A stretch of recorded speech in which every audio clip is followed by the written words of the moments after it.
Hi everybody, Brian from Bear Bull Traders here. It is Sunday, December 30th, and hope everyone had a great holiday, whatever that entailed for you. And we're back trading on Monday, last day of the year, and then we'll have the Tuesday off, and then back at it Wednesday. Anyway, gonna go over the week that was. Let's take a look. It was a crazy week, short week because of Christmas. But you can kind of see here, just looking at the market internals again, still market internals are looking really unattractive, I would say, to the bull side anyway. Still got a lot of stocks below their 200-day, their 50-day, lots of new lows, not a lot of new highs. Although yesterday we had, or I should say Friday, we had some good advanced decline, although not fantastic, but the market did come ripping back here in the last couple days. Take a quick look here at the groups. The conglomerates were the ones that really outperformed on Friday. Financials sort of coming back a little bit here, but over the week, healthcare, services, financials, technology were the ones that were leading the charge back after that precipitous drop. So let's take a look at the drop here. SPY. Let's look at the 1 day. I talked about this in the Bear Bull trading room. How we did this massive sell-off here, and if you look at the distance between when we started selling off here, broke down around 264, and then we bottomed out at 234. That's 30 points on the SPY. 50% retracement if you're a Fibonacci aficionado or you like Fibonacci. 50% retracement was just literally right about here, 249, and that's where we opened the day and closed just a little bit below it, 248. But that was a Fibonacci retracement to 50. So if we get back to 61.8, which is the next one up, it'll take us back up to about here, which would coincide with these levels. So we'll see what happens. Let's take a look at the weekly. Again, you can see where the weekly failed. It was right at this level where we started to break out on the SPY back in August of last year. So you can kind of see here another interesting level that kind of coincides with where we ended the week. So it's really gonna be interesting to see what happens next week. One of the most notable events will be on Friday.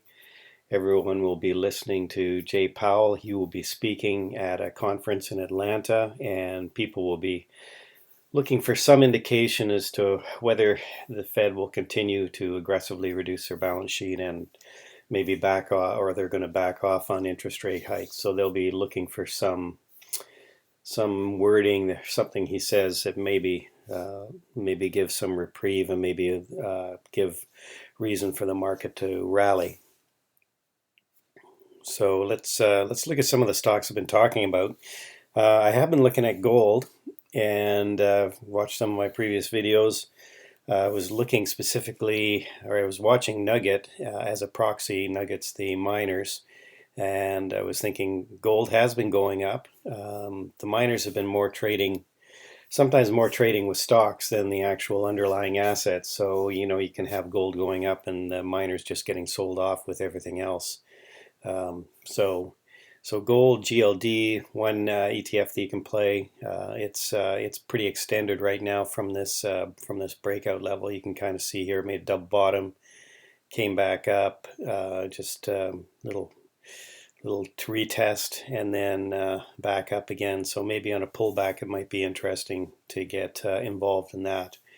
So if you want to look at something else, there's the silver, the poor man's gold, as they call it. It's had a nice little pop here too. You can kind of see here it was trading in a range. We had a double bottom, and then we had not really a retest, but it pulled back and then made a higher low, and now it's been going higher, and you had a nice run from where these moving averages curled up. So yeah, getting an entry somewhere back here at 14, you may be able to get a nice run up to sort of over 15. with a limited downside, maybe 13.5. So it could be a good setup for a long trade. And another trade I've been sort of looking at is an ETF with the emerging markets. Again, sort of a similar setup to silver. It's sort of range bound here. We've had a double bottom, and we could, if we get some decent market moves in the next week or two, could easily go back up to 42 with your stop here. So maybe not a bad setup for risk reward on a long trade as well.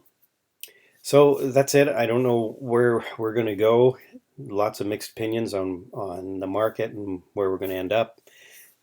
Again, they're going to be watching for Friday to see what Paul says about what the Fed's thinking. And we'll just have to play it by ear. We could be sort of range bound in this, where we just went out the week. Could be range bound. But we'll see.